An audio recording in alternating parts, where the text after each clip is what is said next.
Um, so yes, we're here talking about hope as a result of our last conversation. And I am Kristy Horner, the founder and executive director of Courage to Caregivers. First met Angela as we were looking at exploring doing a kinship caregiver pilot with a few other agencies up here in Cleveland, and that's still in the works. So I have loved this connection with your groups. And we are in the caregiver burnout prevention business. We support unpaid family caregivers of those living with behavioral health needs throughout the US and Canada. And we're here exclusively for the caregiver, meaning all of you. And as we work to prevent burnout, one of the ways we do that is ongoing training and education series like this and bringing content to you. But also, we provide groups, support groups. We have 4 different support groups. It's based on a curriculum. So they're not, we have one open group where it's come as you will and bring your concerns, but the other 3 groups all follow a curriculum, all focused on building tools of resilience and using them within the lens of caregiving. Rarely do our loved ones and their needs come up, kind of as it did in the beginning with some of your challenges here. We're focused entirely on what's hard about caring for someone with a chronic, inconsistent illness. And so that's a little differently than you're going to find in other support groups. And there's a place for all of them. The ones Angela runs, the ones we run, and all that in my mind. So caregivers just can't get enough support. That's what we're here to do. We also do individual family peer support. So that's a credential in Ohio where I used my lived experience of caring for someone with a chronic, inconsistent behavioral health need and to support someone else through a similar situation, help them navigate resources on behalf of their loved ones. So that's all one-to-one. We do it all virtually, so you can literally be anywhere. I think most of your folks are in Ohio, right, Angela? Yeah, everyone here is in Ohio. Yeah, I thought so. So today we're going to talk about how we spread hope and healing. I always start by talking about the problem of stress leading to burnout. Then we talk about giving and getting hope so that if you have an abundance, please share it. But if you're feeling like you need some or at a deficit, how to receive it. We talking about how to borrow and share that. We talk about where hope's rooted. So this is the science behind the hope theory and the research that's been done, and it's really exciting. I am someone who's very fascinated by hope, and I'll tell you about that in a second. Um, we'll look at hope and resilience and how they're connected, and the ACEs study. And I think this will be really informative for all of you caring for grandchildren, um, specifically as you understand adverse childhood experiences. If you're not already familiar with them, it was mind-blowing, groundbreaking work. And it really set my hope journey in place, solidly in motion. Hope is a mindset, and we don't often think about it that way. So when we can reframe it as a mindset, we can realize we have the power in us and what that mindset could look like. We talk about how we can teach hope, and so I'll be doing that for you, and then how you can do that for those that you care for, so we can be hope givers too. And I just love thinking about ourselves as caregivers and hope givers. Angela, I know you do that on a regular basis, but each of us can play that role for our families as well. And then we'll talk about how empowerment leads to motivation, and motivation plays into this science of hope business that we'll talk about, and I'll give you some really practical tools along the way. I don't like to just tee up a problem ever. I always like to give you really practical, usable solutions because I think we all know some of the problems, but giving us practical tools for the solution is really what we're all about today. But I'd love to check in, and Angela, you can help me today as my sidekick. How are you really feeling today? Are you worn but willing? You're tired, you're stretched thin, you're like, I am not sure how much hope I have, but I'm willing to learn. Are you guardedly hopeful, like really cautious or skeptical? Um, Maybe you've been disappointed before, but you like this idea that maybe I could be a little more hopeful. Or are you feeling like I am quietly inspired? I'm feeling that spark of optimism, connection, and I get it. Hope is not about perfection. So, where are you on the spectrum? Worn but willing, guardedly hopeful, or quietly inspired today? What do we have in the chat? I always talk about compassion fatigue versus burnout. because sometimes they get mixed up when we're talking about it. And since we're in the caregiver burnout prevention business, I just feel like we always have to revisit this. So compassion fatigue is that like Friday, 3 o'clock, can't do one more thing. You're worn. You may not be willing anymore, but you're just tired, right? Like I can't answer another email. The phone keeps ringing. They've asked me to do one more thing. I'm exhausted, but you're not quite burned out. You're just tired and exhausted. So you might be experiencing some of these symptoms, physical exhaustion, mental exhaustion, or emotional exhaustion, but you're not quite there. Compassion fatigue builds slowly over time. And you may not even realize it. Uh, that could eventually lead to burnout. So I just want you to be really cautious and careful about how you're feeling at any given time. And if you're feeling like you've tipped that scale beyond I just need a night's rest, a good night's sleep, a day off, some respite, talk to a trusted professional, come and talk to Angela, get the help for yourself. Pay attention because burnout is a serious business. And we're facing a culture where burnout is acceptable. And we really want to do what we can to counteract that. I just love this quote because we really are in this prevention business where because burnout is so acceptable, but we're not going in upstream and being like, why is everybody falling in this river? That's prevention. Why is it happening? And so I want you to start to pay attention because if you're already on a Tuesday feeling like that Friday afternoon, 3 o'clock feeling, what something's got to give. I just want you to notice first, pay attention next, and think about what could change. What do you need to do within yourself to change, or what do you need to ask for help with? Being here is a great sign. I want to learn more about this. I think it could help me be a better caregiver. Let's talk about hope. So, this is the prevention work noticing, paying attention, and then talking to someone. It could be, again, within group, it could be a trusted professional. It could be a neighbor, friend, colleague, but talk about it. This is a really staggering statistic about caregiver burnout. It's that the stress of caregiving has been found to take 10 years off of a caregiver's life. But we're here to help you get those 10 years back.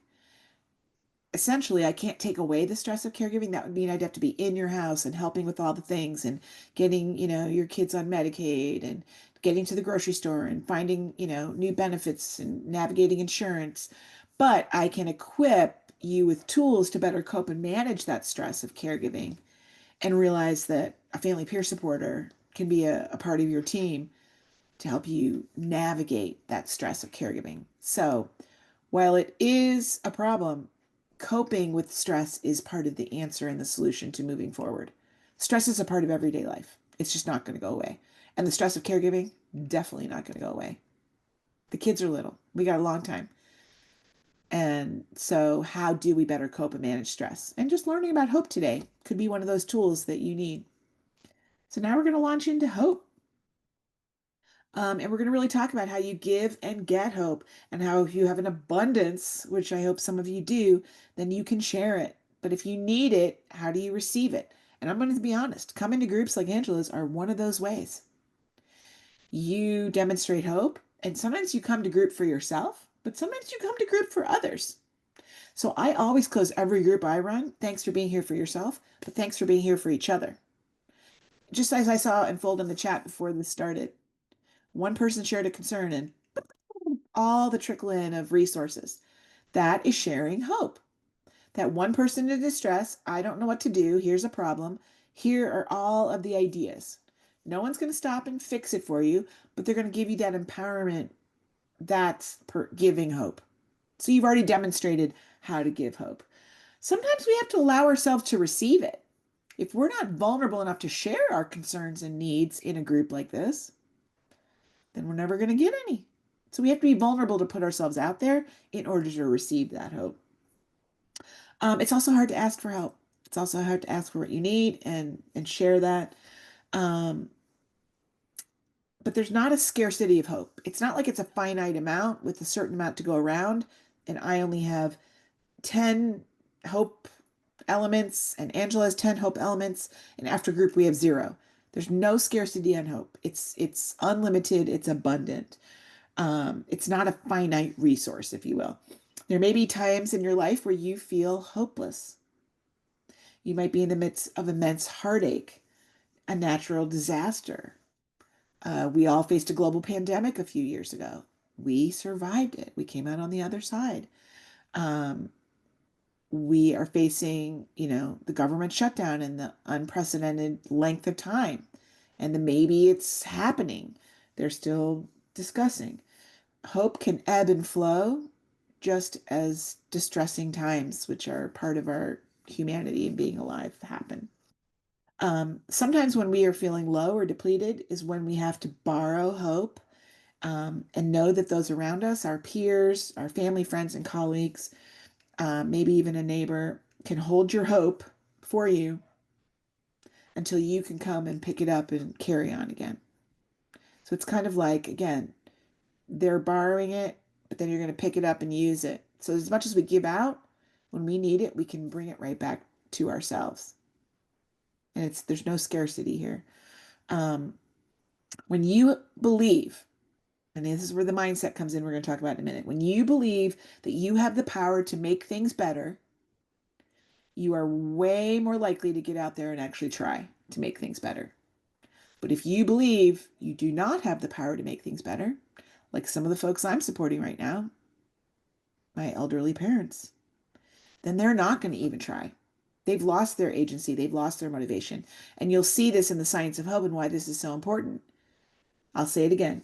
When you believe you have the power to make things better, you are way more likely to get out there and even just try. And that is the first step.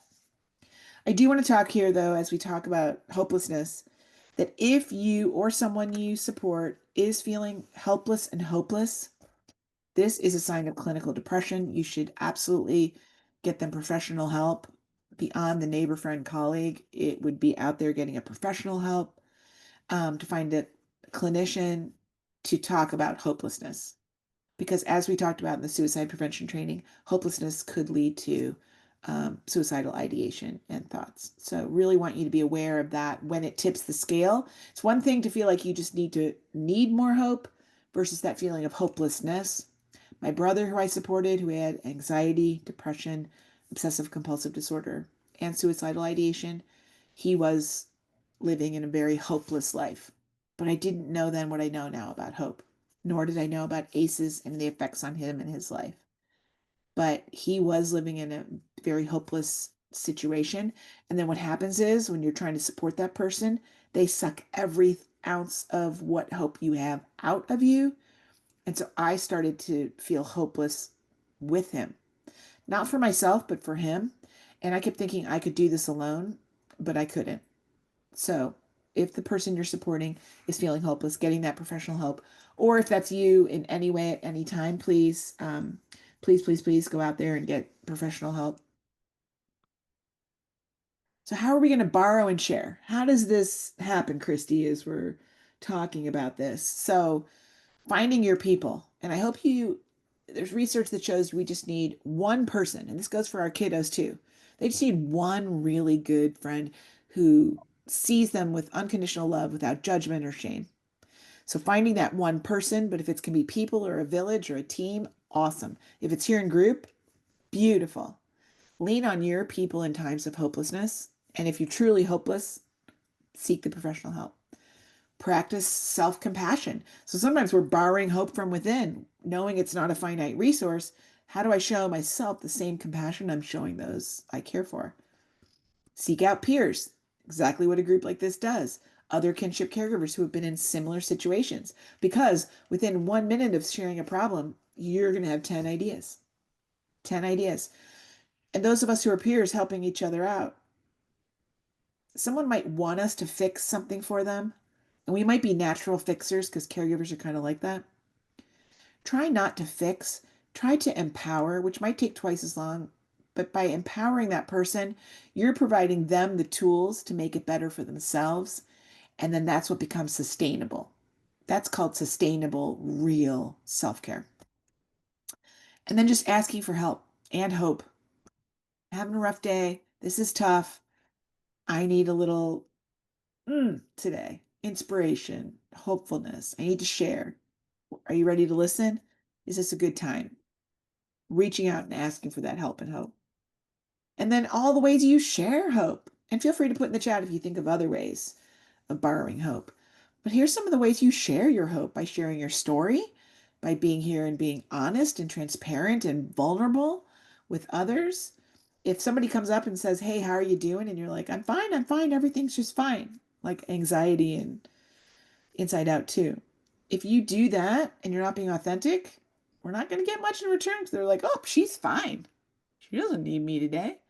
So be honest and transparent, which is why we always start our trainings with, "How are you really feeling today?" Listen to each other's stories with empathy, openness, and non-judgmentally. And if someone turns that corner on judgmental, and I can guarantee it's not going to happen in this group. I know that you guys would not do that, but it could happen, as it has with me in public. I'm going to stop somebody. "I feel judged when you say this." So that's something that I would always stop and tell someone, because they may not know and they may do it again. And that's just very hurtful. And then stay connected. Stay connected. So if somebody after groups, like, I could just use, a coffee date, I could use another extra one-on-one.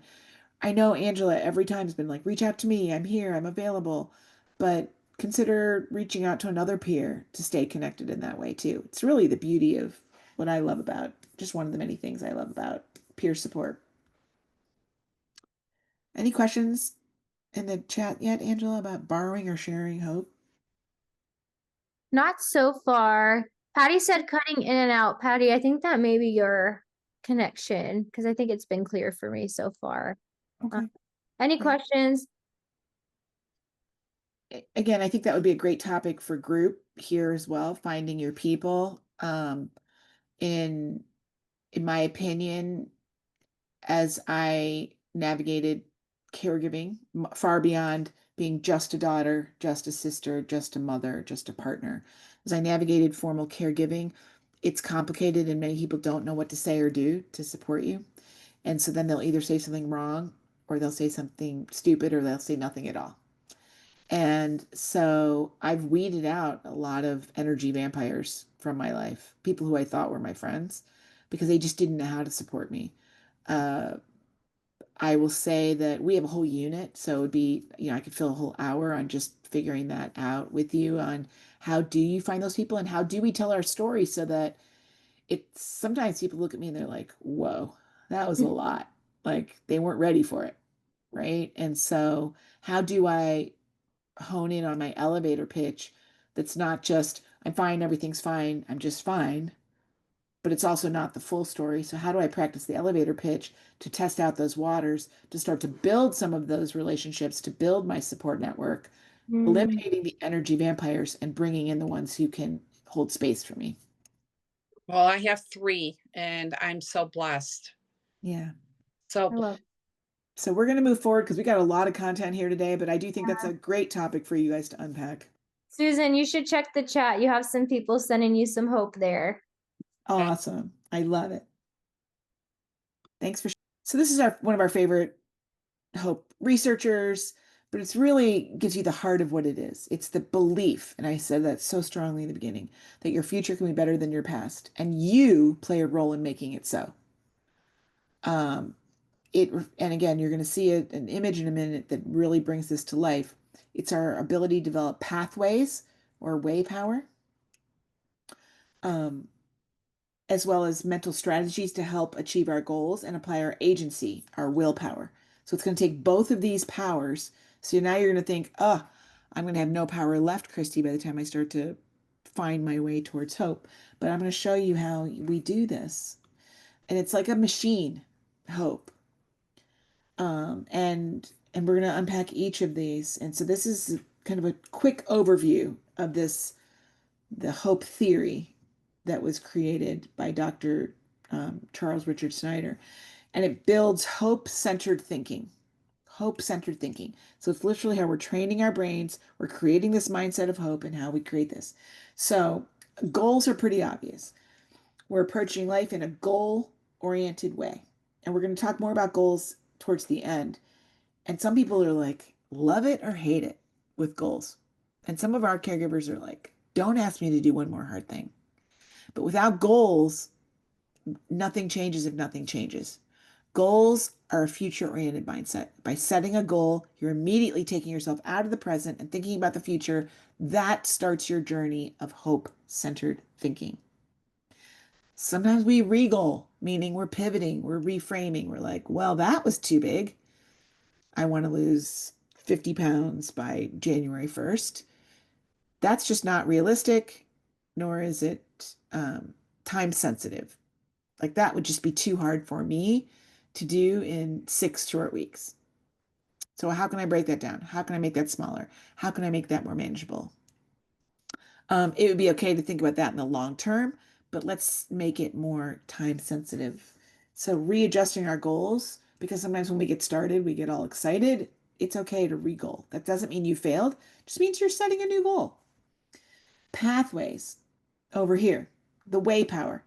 And it's just as it means. You think of a path in the woods. Sometimes you're on a trail and you get to a fork and you're like, oh, I have 2 different ways I could go. Will they both end up at the same place? Where will they take me? It's this way power to get to our goals means that there's lots of different paths to get to the goal. So let's pick another goal. I want to run a marathon, which I don't for the record, but it's a really good goal to share in a group like this. I want to run a marathon. Now, again, I would not say by January 1st because I hike every day, but I'm not doing anything towards that cardiovascular training to get me to a marathon on January 1st. And that's like a long run. I'm not running anything right now. So let's just say I want to run a marathon in a year. That could be more realistic. So then there's a lot of different pathways because I have to build muscle endurance. I have to build breath. I have to do some breath work and I have to start the running instead of just the hiking. And maybe I have to start like, wearing one of those weighted vests to get me there. All the different things that go into being able to run a marathon in a year. So there's going to be lots of different paths. And I might face an injury or I might get some shin splints. So I have to back off and do the weight training then. So just thinking of it as there's lots of pathways to get you towards your goal, different paths in the woods, different ways to get there. And that is okay. They're often not linear, as paths in the woods are not. And they are infinite. There are just a lot of different ways to get there. That's your way power, knowing that you have lots of ways to get there. Your willpower is just like you've heard about willpower. It's that old saying where there's a will, there's a way. It's agency. And you may have heard about agency in different ways. We focus a lot on this cog in the process with our caregivers because agency is the missing link for a lot of caregivers, a lot of people we care for. So it's that belief that you can have personal growth and you can find your way through the woods towards all those different pathways to achieve that goal. I can do it. If I tell myself I can't, then I won't. And my agency is dead. The willpower is gone. The motivation has evaporated. But your willpower, unlike the pathways where there's just infinite number of pathways towards the goal, your willpower is actually finite. You only have a finite amount of willpower every single day. And it's actually connected to our glucose levels in our blood. I'm not suggesting we go out and eat more candy because that's not the way to do that effectively. But agency or willpower can be increased by having a strong support network as you pursue your goals. Coming to group, surrounding yourself with people who understand you, who are non-judgmental, who see you where you are, give you the time to cry, allow you to be yourself, and fuel you. They can help you build that agency. But I cannot give you my agency. I cannot give you your agency. I can give you hope. I can receive hope from you. I can help you find your pathways. I might even walk them with you. I cannot give you your agency. Only you. It comes from within. It's that motivation and that driver. So it's really, really important. Together, agency and pathways gives us all the tools we need to take the action to pursue our goals and to get us out of today and into tomorrow, thinking about hope. Early on, we had participants in our programming. This is our 7th year. We're completing a programs for unpaid family caregivers that people thought, oh, you want us to come here and change. Like there's something we need to change. I never suggested that. Never, not once. Because we're focused on personal growth. So you get to decide what's the healthiest, best version of yourself that you aspire to be and become. And then, much like a coach would, I'll be there to support you in that goal. But I'm not going to define your goal or tell you how to get there. I'm going to give you all the tools you will need to build your agency, find your pathways. You set the goal, and I support you in this process. So I think that change implies there's something wrong with us, when in reality, um, as caregivers, because we're so tired and depleted, which we've heard several times today, we've been doing the same thing for a very long amount of time, but we've been getting the same results. We're still tired. So then at some point, like I said earlier, something's going to have to change. What's it going to be? And sometimes that just feels hard. Gosh, you're asking me to do one more hard thing. I don't think I can. Think about it. Okay, pause, take a moment. But if nothing changes, nothing changes. I'm just not going to prescribe it for you. Only you can decide. I've had enough. Something's going to change. We're going to do something about this. I'm going to make it happen. I'm going to put it on the list. I'm going to set a goal about it, and we're going to get it done. Because if there's anybody who can get things done, it's a caregiver. That is for sure. Um, so there's a big difference between hope and wishing, and false hope. So it's really important to keep in mind here that false hope doesn't recognize the risks or dangers that true hope does. False hope can lead to making flawed decision making. It doesn't take into consideration the real threats that we face every single day. Um, and hope's not just about positive thinking, like, ooh, if I just think positively, it will happen to me. No, it's so much more than that. But it's part of it. Like you should be optimistic and positive, but it's not the whole thing. It's not equal. There's also a difference between hope and wishing, like that wishful thinking. Wish is a fantasy. It's that Cinderella thing of everything's going to turn out okay. Hoping is actually showing up for this hard work. Hope is actually a lot of hard work. Hope is a lot of hard work. Hope's not a wish, then. Hope's not a dream or desire or a vague idea about the future. I hope I can be cured of inflammation. Um, Optimism is an expectation of good outcomes. It's an attitude. Positivity is kind of a bias. We can go through world, it's with a positivity bias. Everything's fine, it's just fine, I'm just fine. Um, Hope, optimism, and positivity are all important ideas, and they all have the ability to make our lives better. But hope is measurable. Like, this is where the science comes in. We can measure our hope on a scale. It's actionable. Hope is actually a verb. All those other things are not verbs. Hope is a verb. It's about the intention mixed in with perseverance or tenacity and a lot of the motivation that we get down here in that agency. So I hope I've changed your opinion about hope and what it is and what it means. We're going to talk about how we can learn it, how we can grow it, how we can continue to do those things and share it. And this is where it's going to start to get into how we're going to become hope givers in addition to being caregivers. If there's anything in the chat, let me know, Angela. Otherwise, we're going to push forward. This is some, okay, great. This is some tough stuff here. If you haven't heard about the ACEs study, Adverse Childhood Experiences study, the hope theory emerged from the ACEs study. So adverse childhood experiences, and there's a quiz out there with different ratings about our childhood trauma scores. And there's, different types of trauma listed here on the ACEs chart. There can be physical, emotional, sexual abuse, physical, emotional neglect, and then all the different types of household dysfunction, mental illness, incarcerated individual, mother treated violently, substance abuse, or divorce. There's a lot of elements to the ACEs quiz. This is not an ACEs training, but what emerged from the ACEs study as they tried to support those with very high ACEs scores, childhood experience traumatic childhood experience scores as they were helping people move forward, and they wanted to do that with hope, and they were connecting it. From there came the hope theory.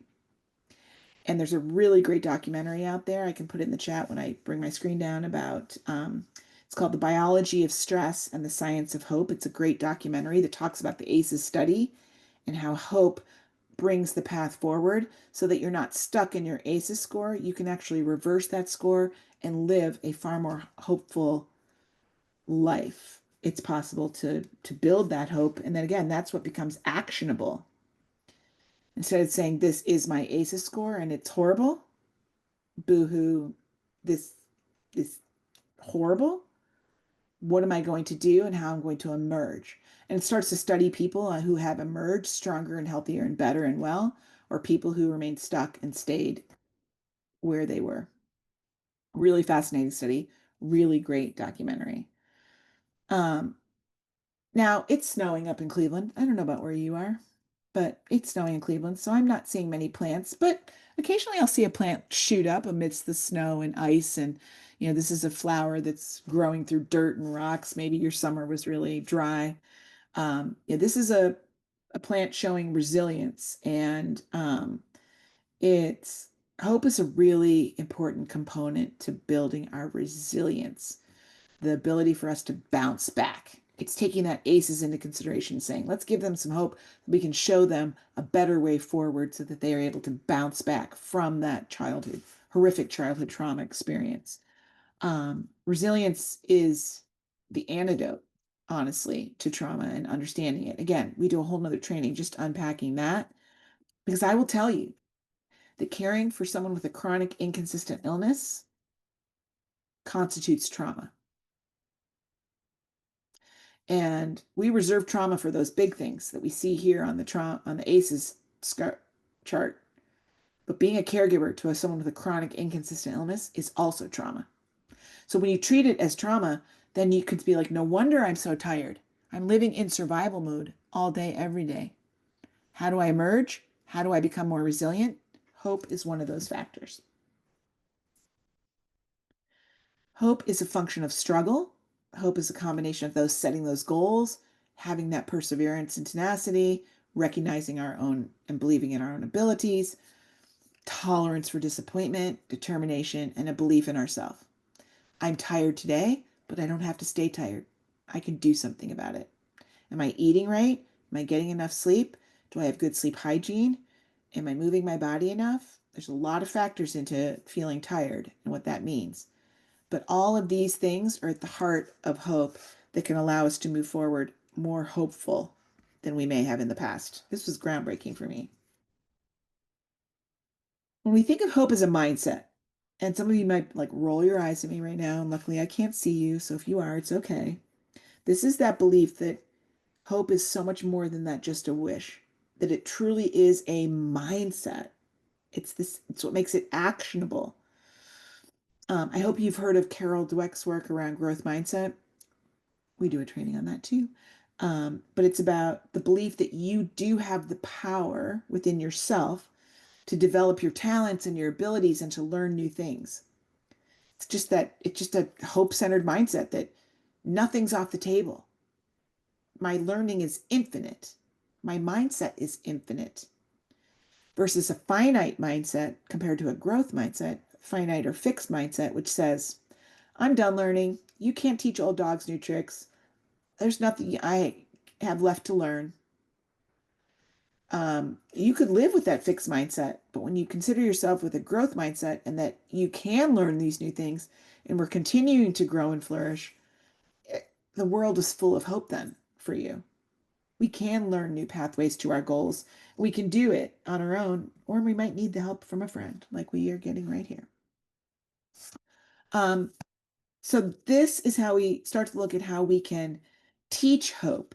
Since again, in my agency's work, support the unpaid family caregiver, someone living with an chronic inconsistent illness that they're caring for, they're often being the ones who have to be the hope givers. And so they're often having to be the ones to teach the hope to the person who feels the most hopeless or in despair. So how do we do that? We're going to be gentle with ourselves and each other. That's self-compassion.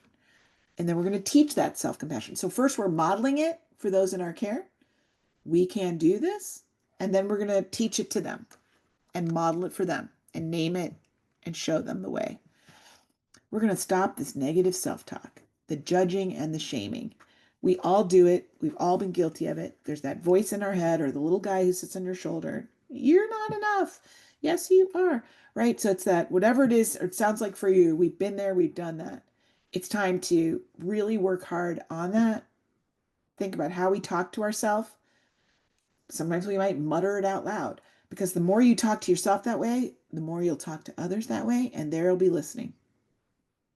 So if you're going to show your kiddos, this is how oh, mom, grandma, auntie made a mistake.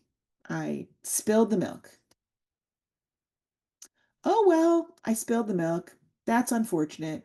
Will you help me clean it up? I just need to clean it up.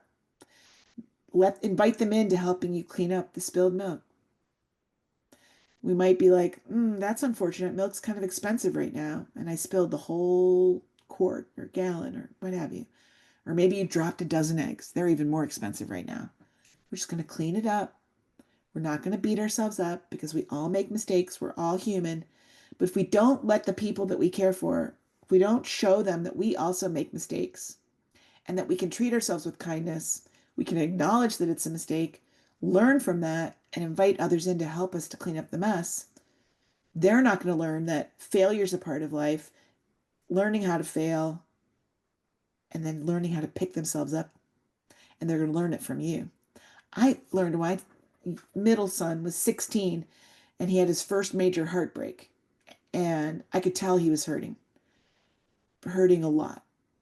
And we said, we want to be here for you. We want to talk about it. We're a family that talks about things. Mom, Dad, you would never understand because you've never experienced heartache. You've been married all these years and you have this happy, loving marriage. You wouldn't know a thing about heartbreak because I had never shared with him all of the heartbreak and that a happy, healthy marriage is not easy. But we were sparing our kids from seeing us fail. And I made an ode right there, and that was 16 years ago, because he's 32 now, that I will never spare my kids from seeing my failures, that I will share that vulnerably with them, share how I fail, share how I, boo-hoo when I'm down, share how I fix and clean things, and share how I move forward. Trying not to do some of those things. And that includes that forgiving yourself as we forgive others. Again, you're modeling that for the ones in your care. Planning something to look forward to. That's a future-oriented mindset. And so it could just be, I can't wait till the next group. It's going to be next, Tuesday at 11:30. Or maybe it's I'm going to get out and start doing some holiday, looking at the windows or the decor that's out already. Maybe, like for me, I went and ordered my turkey today. I'm like, this is great. Something to look forward to. A big Thanksgiving meal. Maybe it's someone's coming home. Maybe it's a time to see someone. Anything to look forward to in the future. Maybe it's just looking forward to a nap or a rest or getting to bed on time. Spending more time in nature. That always fixes things for me, even when it's this cold and snowy and blowy up here. There's no such thing as bad weather, just bad gear. Practice gratitude, whatever that looks like for you. Journaling has been shown to connect what's going on in your brain through your body and out in through the pen is to be more effective than even like typing. So if you're a journaler, think about good old-fashioned pen and paper. Celebrate your success, find fun in that. If you're someone who has a faith practice, cultivate that. Find your people in your place of worship. If that's not feeding you, then think of your own higher power and what that might look like. Moving your body, breathing and meditation. We have a whole playlist on our YouTube channel just for caregivers on breathing practices and guided meditations, all designed just for caregivers. But you can find hundreds of those for free on YouTube. Keeping an open mind. I'm going to come listen to what Kristy has to say about hope today. I may not agree, but I'm going to keep an open mind. I might be able to learn a few things. Connecting with others like you're doing here. These are all ways you can build it within yourself and then through that model it for your loved ones and then actually start giving it to others. And I bet you can think of others the ways, and feel free to put those in the chat um, as you think about all the ways you might be giving it hope to others and to yourself. Um, and so again, goals are, as you saw in those machine, the cog and the wheels, hope is a really, goals are a really essential element to hope because they're a future oriented mindset. They get you out of today and into a future version, whatever that looks like. And again, I use two examples that were about my physical, but it could be I want greater emotional peace. So therefore, I'm going to start meditating. Well, how often and how much and where am I going to find those? But I want greater peace might be the overarching goal. Or I might want a better relationship with someone in your sphere or your care. It could be I want to learn a new thing. I want to watch more TED Talks. I want to watch less or be less on social media. So, how are you going to think about how you want to be or become in the future? How are you going to set a goal that's specific, measurable, attainable, relevant, and timely?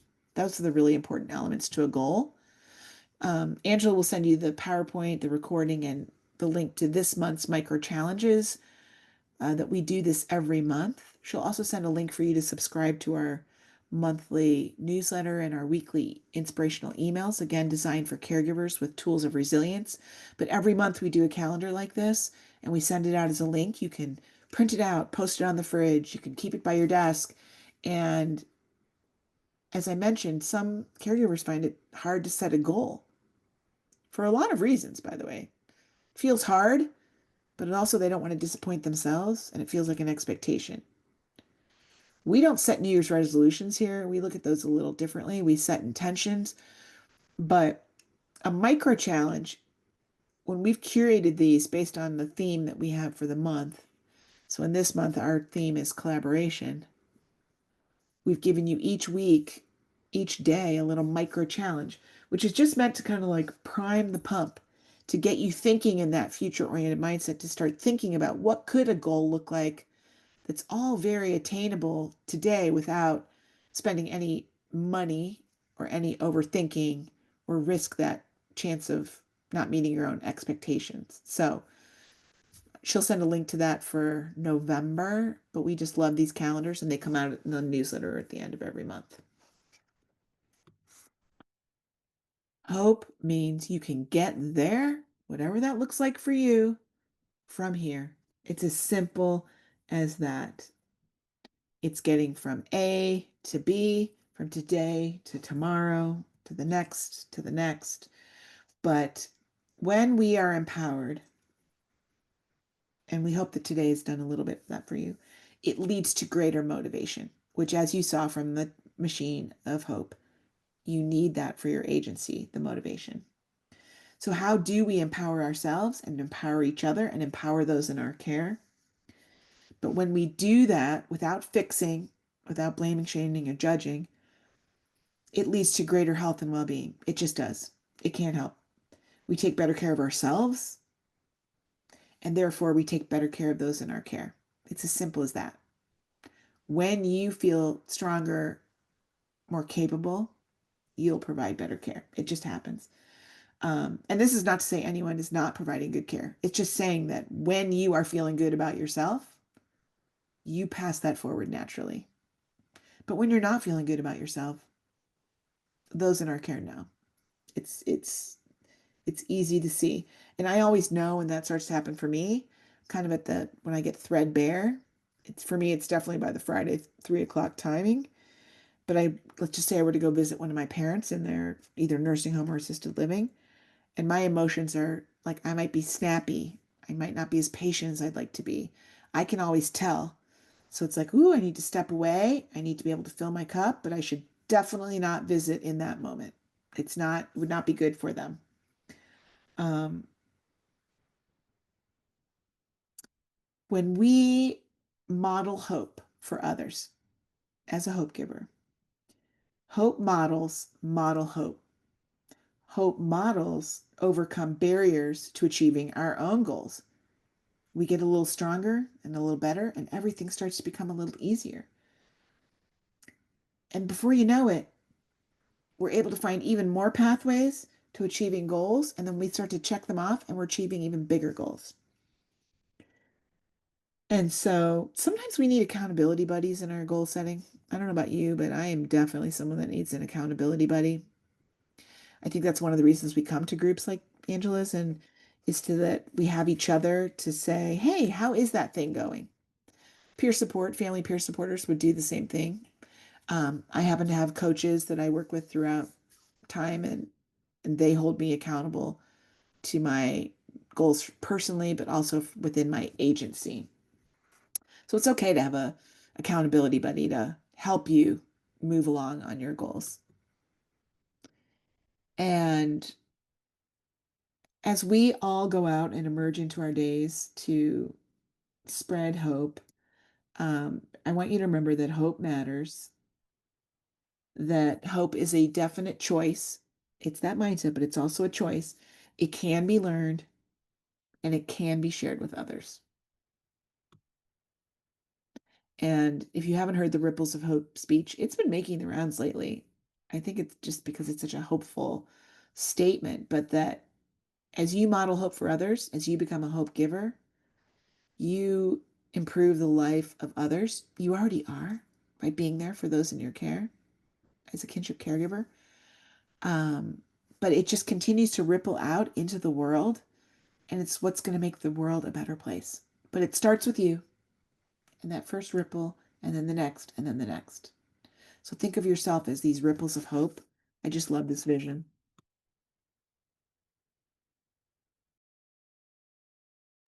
I could feel that big sneeze coming. I often close this training with the 7 C's because I think it's very applicable. And this is based on the 3 C's of recovery. And I just want you to remember when everything feels out of our power and control that we do in our days as caregivers, I did not cause it. Our loved ones' challenges, our kinship care challenges. I can't cure it. I can't control it. And I absolutely can't change it. And yet I can have courage, compassion for myself and those in my care, and I can cope.